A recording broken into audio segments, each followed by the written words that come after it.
Ang lalaki nga ng mga crayfish dito, dati nakikita ko lang ito sa FB at sa YouTube. Kaya susubukan ko mag-alaga nito kasi maganda daw pang negosyo ito. Ilan pa lang kasi nag-aalaga nito ngayon. What's up, tropa? Ako nga pala si Jepoy.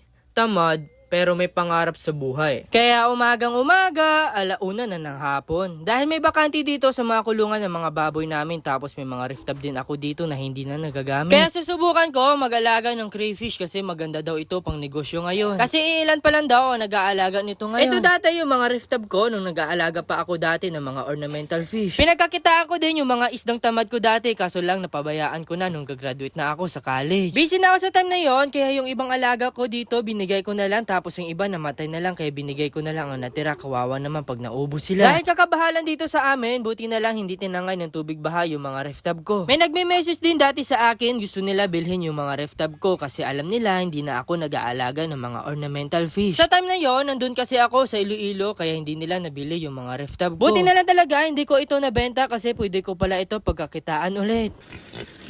Hindi na nilalagay guys kasi baka hindi dito. Dito ko na lang pala ilalagay sa kabila kasi dito kanina sa nilinisan ko may mga manok pala dito tuwing gabi. Kaya nilagyan ko na dito na pandikit yung mga butas para sigurado talaga hindi lalabas yung tubig dito. So guys, bali isa lang muna yung lalagyan natin ngayon ng tubig kasi nilagyan natin ito ulit para sigurado talaga hindi makalusot yung tubig dito. Medyo basa pa yan. Ito lang muna yung lalagyan natin.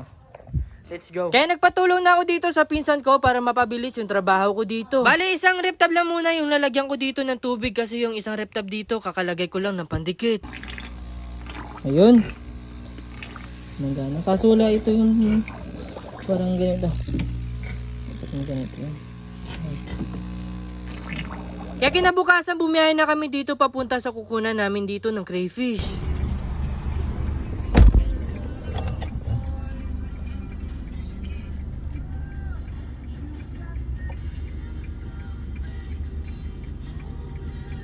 Nakalimutan ko pala dito dalhin yung cellphone ko kaya binalik ko muna, tapos kung makikita nyo maganda pala dito yung setup ni Bossing sa mga alaga niyang crayfish. Ang lalaki nga ng mga alagang crayfish dito ni Bossing, mga breeders niya pala yan, tapos tinuruan niya pa ako dito kung paano ba ma-identify yung lalaki at babae. Dalawang set sana yung kukunin ko dito kay Boss, kaso nga lang isang set na lang pala ang natira dito. Bali trio pala dito yung nakuha ko kay Boss, 3 inches na babae tapos 4 inches na lalaki. Pagdating nga sa bahay nilagay ko muna sila dito, hindi ko muna sila pinakawalan sa tubig para ma-adapt nila yung temperature ng tubig dito. Dahil territorial pala ito, yung mga crayfish nilagyan ko dito ng PVC para mitaguan sila. Makalipas sa ilang minuto, binaba ko na to sila tapos sinayaan ko na lang na sila na mismo dito yung lalabas.